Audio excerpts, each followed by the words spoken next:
Non-beverage alcohol consumption. So what is non-beverage alcohol?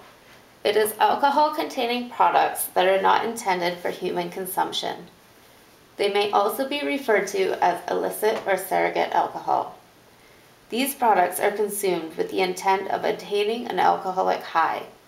They are mostly consumed by people living with alcohol addiction, but the use of these products is also an emerging trend in teen populations.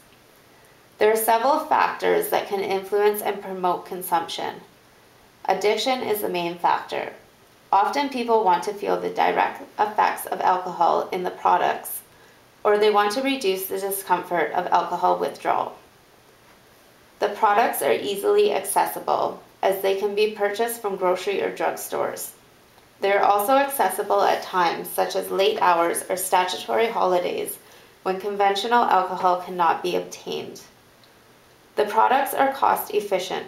They are cheaper per unit than conventional alcohol, which also increases their accessibility.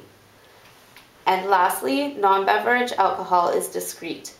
People consuming these products may live or work in areas where alcohol is prohibited, and they use these products rather than facing the implication of visible alcohol use. These are the many products that are consumed as non-beverage alcohol. Automobile products such as engine coolant and windshield washer fluids may be consumed.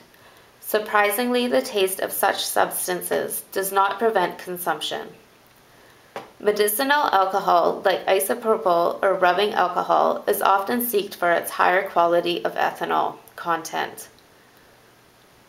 Also, cosmetics such as mouthwash, aftershave, perfumes, and hairspray are also commonly used.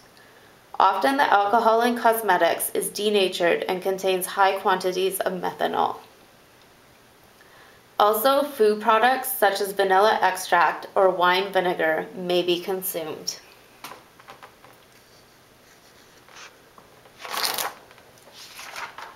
Most products are consumed in their original strength, but may be mixed or diluted to make the taste more tolerable. People may also believe that by diluting the products, it reduces the harmful effects, which is not true.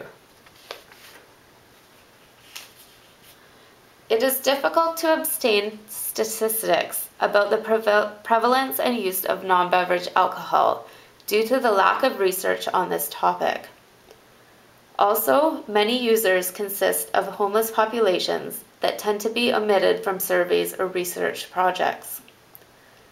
In one study, it showed that 15 to 20% of detox patients have used non-beverage alcohol. This number significantly increases in prison populations where alcohol is prohibited, yet still often sought in alternative forms.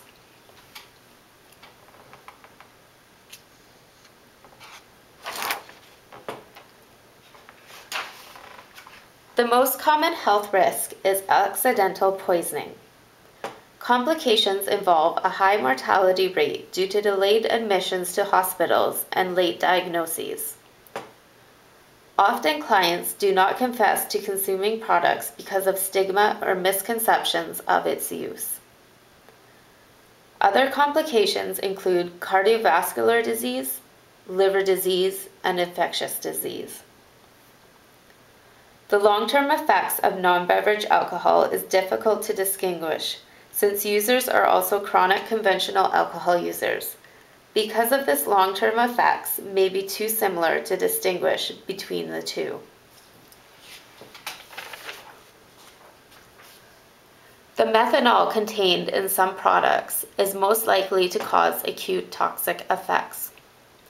An interesting fact is that conventional alcohol contains approximately 0.4% methanol, while illicit alcohol can contain up to 5% methanol.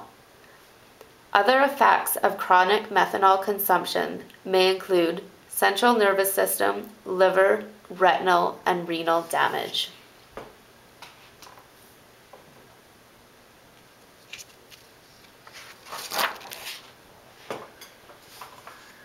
So what can we do as healthcare providers? We must be aware of how available these products are within healthcare facilities. Products such as isopropanol alcohol should be carefully monitored and stored so that clients do not have access to them. Also, non-alcoholic mouthwash should only be sold in hospital gift shops and pharmacies. Alcohol addiction is at the core of this problem. By addressing addictions and providing treatment options, fewer people will have the desire to consume non-beverage alcohol. We must open up conversation and inquire if we suspect that clients are consuming these products. By providing non-judgmental care, it creates space for people to open up about this issue and seek help, while broadening our own understanding of the issues. Lastly, implementation of harm reduction strategies can reduce the negative health issues that arise from non-beverage use. An example is of a program in Ottawa that distributes 1 alcoholic drink per hour to a group of 10 participants. A program like this helps to moderate addiction by providing resources and lessens the harmful effects that alcoholics face daily on the streets. It also decreases money spent in emergency departments, money spent on overall health care services, while decreasing criminal activity.